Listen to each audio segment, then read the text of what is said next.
Hi, fellow viewers, to everybody. Good afternoon. My name is Steve.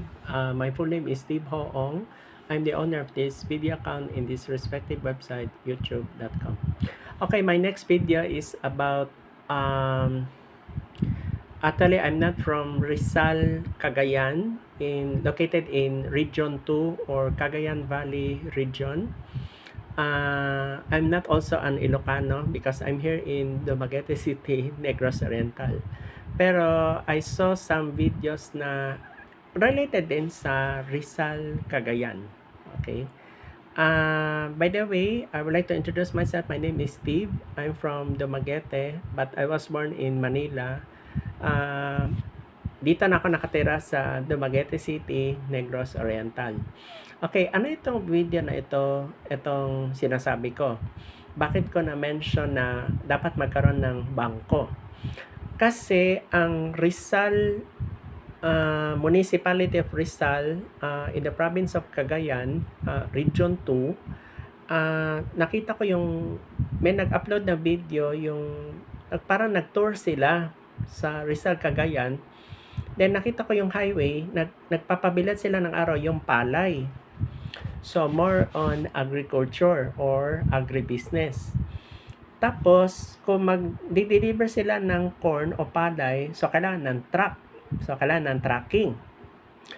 Ang reason kaya ko ginawa itong video kasi ang aking suggestion or recommendation, kung ito ay mapapakinggan ng mayor tsaka vice mayor ng Rizal, Cagayan, kailangan magkaroon ng rural banks, savings banks, commercial banks, or universal banks in the municipality of Rizal, Cagayan. Bakit ko nasabi itong mga ito? Kasi nung makita ko yung palay tsaka agribusiness, tama kayo, meron din sari-sari store, kasi meron na mga concrete bridges eh. So, ang punto ko dito, nag-develop yung municipality. Kasi ang latest daw is from 5th class municipality, naging 4th class. Ngayon, ang tanong, in the future, posible ba maging city ang Rizal? Component city? Yes. In other words, pwede siya masurpass sa Tuguegarao City. Kasi ang capital sa Cagayan Province, Tuguegarao. Kasi ang well-known na developed place sa Cagayan is Tuguegarao. Yan ang kapital ng Cagayan. Apari, Gonzaga, yung sikat sa rice, saan ba yan? Yung katabi ng Apari. Tapos, ito, Piat, P-I-A-T. So, yun. Pero ito, Rizal, it's a town. So, yung yellow corn, kasi ang yellow corn, that's a business. Kasi, palay yan eh. Kasi kung na-convert into rice yan, may pera. So, agribusiness ang point ko. Ano yung mga recommendation ko na banks na pwede mag-operate sa Rizal, Cagayan? Pwede rin ang BDO, Metrobank, sa government bank, DBP at saka Land Bank of the Philippines o Land Bank. Agribank, yan yung sikat na rural bank na nakabase sa Ortigas, pwede din siya kasi nakita ko may develop, no? Alam mo, kahit ako nasa Visayas, then sila nasa Cagayan Valley region or Luzon, nakita ko kasi may develop, nagde-develop kasi isipin mo, concrete bridge, ang kulang lang solar post lamps. Kasi may tulay na, may ilaw. Kasi kung mag-brown out or may calamity, kailangan may emergency lights. So, yun. Tapos, ang gym nila, gymnasium, in each barangay, may isa dyan, air condition. Para sa akin, nag-develop talaga yung municipal. May improvement. So, yun.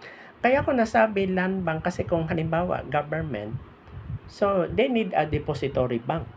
Kasi hindi pwede kailangan dadaan pa sa Tuguegarao, di mas malayo, or Apari.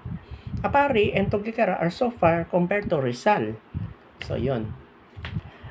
May nagtanong sa akin, ang RCBC pwede ba? Hindi yun dahil sa name sa Rizal. RCBC pwede kasi kung tracking, kailangan niyang commercial bank. Kasi ang RCBC kasi universal bank, so yan ang recommendation ko. Then, yan, mga rural banks from other provinces o Manila, pwede rin sila. Kasi isipin mo, may future yung town na yan eh. May development ba? Pero I'm not saying na right away. Etong point ko sa video nito, recommendation. So, yon. Tapos, may nakita pa kong, kasi malaki ang highway, concrete, motorcycle loan na magkukuan sa bangko. Anyway, kasi ang title ito kasi is Rizal Town of Cagayan must have depository banks. Bangko. Yan ang point ko. So, etong video nito simple lang. Walang halong controversial or as soon as possible. Hindi naman sa ganun. Kasi nakikita ko kung magtra-travel, kailangan niya ng motorcycle. So, transportation. Kasi kung dadaan pa ng Tuguegarao, malayo kung tutuusin. So, yan ang kuan ko talaga recommendation. Okay, sa people of Rizal, Cagayan, kahit hindi ako taga Rizal, thank you so much for listening this video. Good afternoon. This is just only recommendation. Maraming salamat po.